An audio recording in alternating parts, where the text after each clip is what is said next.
नमस्कार। द देसी अड्डा पर आपका स्वागत है। मैं हूं राकेश तिवारी। नीतीश का टाइम आउट। अब किसका होगा बिहार? चिराग पासवान, सम्राट चौधरी या तेजस्वी यादव, या फिर कोई और जो पर्दे के पीछे है? बिहार किसके हाथों में जाएगी? बिहार की सत्ता कौन संभालेगा? ये आज सवाल है। ये सवाल इसलिए है क्योंकि नीतीश का अब क्या होगा? नीतीश आगे क्या करेंगे? नीतीश रुकेंगे, नीतीश झुकेंगे या फिर नीतीश टूटेंगे? ये सवाल है। और ये सवाल इसलिए है क्योंकि बिहार का जो राजनीतिक हालात है वो इसी तरफ इशारा कर रहा है कि अब बिहार नीतीश कुमार से आगे की भी सोचने लगा है। और जब नीतीश कुमार से आगे की बिहार सोचेगा तो फिर विकल्पों पे भी बात होगी। तो देखिए, क्या नीतीश कुमार के लिए सारे दरवाजे जो हैं वो बंद हो चुके हैं? क्या नीतीश कुमार अब बीजेपी के सामने घुटने टेक दिए हैं? अब वे इस बात को समझ चुके हैं कि चाहे वो जितना हाथ पांव मार ले, समय उनका खत्म हो चुका है। 2025 की सबसे बड़ा डील जो है वो करने में वो विफल हो चुके हैं। और इसलिए अब नीतीश कुमार इस बात के लिए मन बना रहे हैं कि यदि राजनीति में अगली पारी खेलना है तो फिर उसकी दशा और दिशा क्या होगी। देखिए, खबर है अधिकांश सांसद ये नहीं चाहते कि वे पाला बदल लें और पाला बदलकर फिर दूसरे तरफ जाए, क्योंकि इससे उनकी छवि दल बदलुओं की वाली हो जा रही है। कई बार पाला बदलने के बाद अब वे इस निष्कर्ष पर पहुंचे हैं कि बीजेपी ही उनके लिए सुरक्षित ठिकाना है और इसको बदलने से उन्हें कोई फायदा होने वाला नहीं है। नीतीश कुमार को भी इसीलिए मनाया जा रहा है और नीतीश कुमार पर सांसदों का यही दबाव है कि मोदी के नेतृत्व में ही देश का विकास होना तय है और उन्हीं के रास्ते पर चलने में हम सबकी भलाई है। ये जनता दल यूनाइटेड के जो दिल्ली के नेता है वो नीतीश कुमार को समझा रहे हैं। नीतीश कुमार को ये समझाया जा रहा है कि परिस्थितियां जो है वो जनता दल यूनाइटेड के अनुकूल नहीं है, परिस्थितियां बीजेपी के अनुकूल हैं। हमें हर हाल में बीजेपी के साथ रहने में ही फायदा है। यदि विपक्ष की तरफ जाते हैं तो भी कोई फायदा होता हुआ दिखाई नहीं दे रहा है। इसलिए हमें बीजेपी के साथ ही बने रहना चाहिए। अब देखिए, विधायकों की भी बात कर लेते हैं। यदि 2020 का रिजल्ट देखेंगे तो जो जिन 43 सीटों पर जनता दल यूनाइटेड जीती थी उनमें से 9 सीट जो है वो सवर्ण जाति के विधायक है। वहां पे 8 दलित हैं, 6 यादव हैं और अति पिछड़ों के 20 विधायक।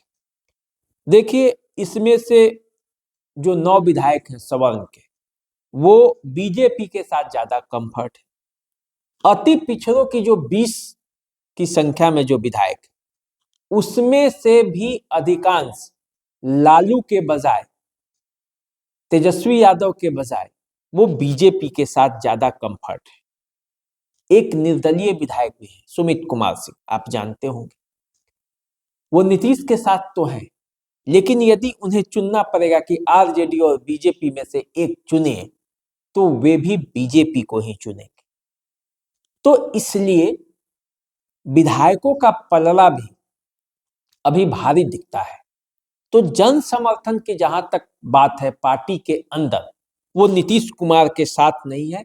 नीतीश कुमार उनके नेता भले हैं, लेकिन अपने नेता पर इन सब का दबाव है कि उन्हें बीजेपी के साथ ही रहना चाहिए, उसी में भलाई है, क्योंकि विधायकों को भी अपनी कुर्सी दिख रही है।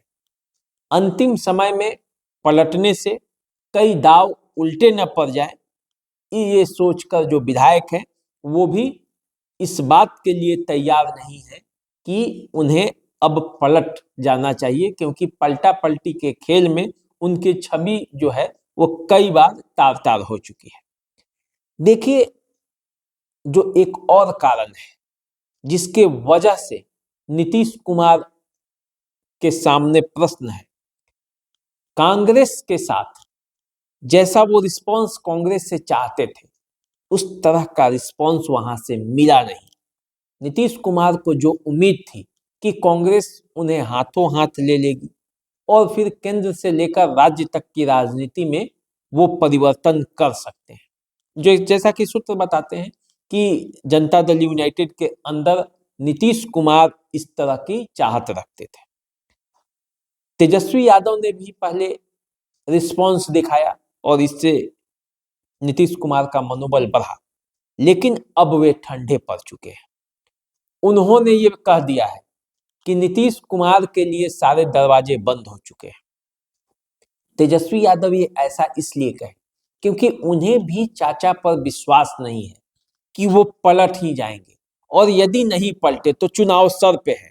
और मेरा रिस्पांस यदि ज्यादा नीतीश कुमार के पक्ष में हो गया तो फिर जब विधानसभा चुनाव में जाएंगे जनता के बीच तो फिर कैसे उनका विरोध करेंगे। ये बात सोचकर तेजस्वी यादव भी ठिठक गए हैं, ठहम गए हैं। कुल मिलाकर यदि देखा जाए तो नीतीश कुमार अकेले पड़ गए, और नीतीश कुमार जब अकेले पड़े तो फिर वो क्या करेंगे। देखिए, जब अपने ही साथ नहीं देते हैं तो यही स्थिति होती है, और इसीलिए नीतीश कुमार दिल्ली से पटना भी आए और जाकर राज्यपाल आरिफ मोहम्मद खान से मुलाकात भी की, उनका स्वागत भी किया बिहार की धरती पर। देखिए, ये परंपरा है कि जब भी राज्यपाल आते हैं तो सबसे पहले मुख्यमंत्री को उनका स्वागत करना पड़ता है। मुख्यमंत्री को बजाबते इस बात की पूरी जानकारी होती है कि कब राज्यपाल आ रहे हैं, कैसे उनका स्वागत करना है, उसका सारा इंतजाम मुख्यमंत्री को करना होता है। बिहार में राज्यपाल जो है वो पहले आ गए, मुख्यमंत्री दिल्ली में थे। आनंद फानंद में जैसे राज्यपाल आए तो चूंकि गठबंधन की सरकार है, अभी सब एक साथ है, नीतीश कुमार को आना पड़ा और आकर आरिफ मोहम्मद खान की उन्होंने स्वागत किया और आरिफ मोहम्मद खान को के साथ मुलाकात की। जैसे नीतीश कुमार आरिफ मोहम्मद खान के साथ मिले सुबह में, वैसे ही इस बात का हल्ला हो गया कि नीतीश कुमार अब इस्तीफा दे सकते हैं, नीतीश कुमार पाला बदल सकते हैं, नीतीश कुमार कोई और गेम कर सकते हैं। लेकिन ये कोरी अफवाह थी। नीतीश को भी ये पता है और आरिफ मोहम्मद खान को भी पता है पूरी राजनीति, और पूरा राजनीति बीजेपी को भी पता है, और नीतीश के उन करीबी नेताओं को भी पता है कि अब नीतीश कुमार इधर उधर जा नहीं सकते, क्योंकि जाल ऐसा है, उस जाल में नीतीश कुमार पूरी तरह से फंस चुके हैं।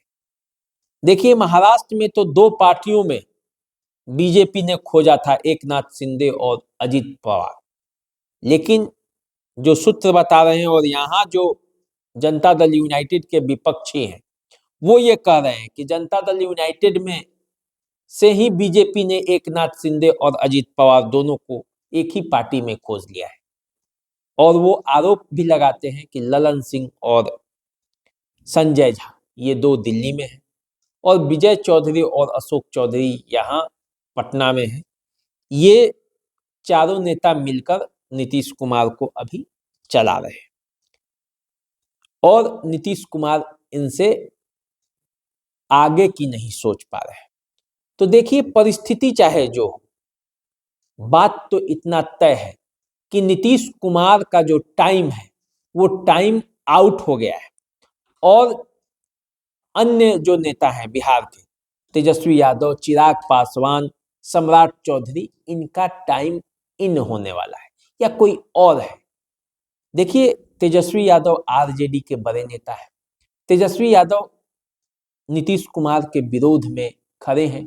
विधानसभा का चुनाव जो 2025 का होने वाला है, यदि गोटी सेट हो गई और तेजस्वी यादव की बातों में यदि बिहार की जनता आई, उनके पक्ष में यदि बिहार की जनता ने मतदान किया तो तेजस्वी यादव निर्बाध रूप से बिहार के सीएम बन सकते हैं।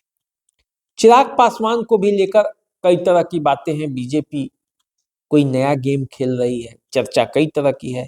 चिराग को आगे कर दिया जाएगा। चिराग को जिस तरह से 2005 में नीतीश कुमार को बीजेपी ने सत्ता सौंपी थी, उसी तरह चिराग पासवान को दे देगी।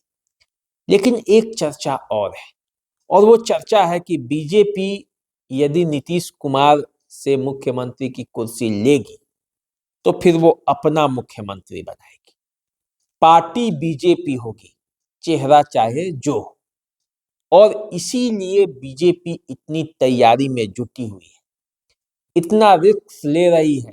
केंद्र सरकार पर भी रिस्क है, क्योंकि अब केंद्र में बीजेपी की सरकार अकेले नहीं है, जनता दल यूनाइटेड के बैसाखियों पर टिकी हुई है।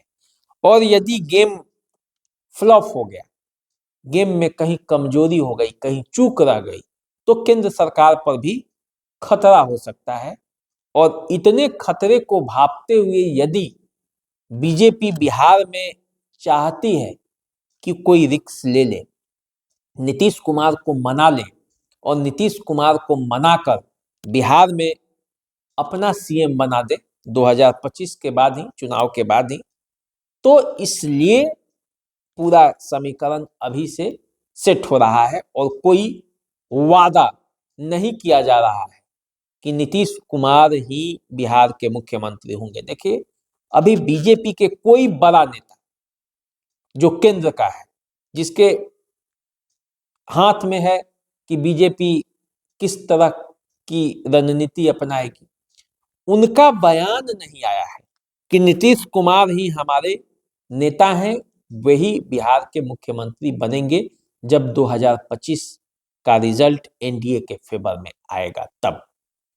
तो इसलिए एक सस्पेंस है, और उस सस्पेंस से पर्दा तभी उठेगा जब तीन नेता, या तो नरेंद्र मोदी, अमित शाह और जेपी नड्डा, इन तीनों में से कोई एक ये कहें कि नीतीश कुमार बिहार के मुख्यमंत्री बनेंगे 2025 के चुनाव के बाद भी, तभी मामला क्लियर होगा। लेकिन अब मामला क्या है वो तो आप समझ रहे हैं। नीतीश के चाहने और नहीं चाहने से इस बार बहुत कुछ होने वाला नहीं है। भले ही उनके नाम पर वोट हो, भले ही नीतीश कुमार आगे बढ़ के बिहार के विधानसभा चुनाव में अपना योगदान दे, लेकिन दिल अंदर ही अंदर कुछ और होगा। नीतीश कुमार को कहीं दूसरे जगह शिफ्ट किया जा सकता है, इस पर भी बातें चल रही है। और इसीलिए मैं कह रहा हूं कि नीतीश का बिहार से टाइम आउट हो चुका है। अब आगे बिहार किसका होगा, इसके लिए आपको थोड़ा इंतजार करना पड़ेगा। तो आप इंतजार कीजिए और देखिए क्या होता है। हम भी इसी इंतजार में हैं। तो चलिए, आप हमारे चैनल को सब्सक्राइब कर लीजिए और कई तरह के बिहार से जुड़े हुए मुद्दों को जानने समझने के लिए हमारे साथ बने रहिए, देखते रहिए द देसी अड्डा। नमस्कार।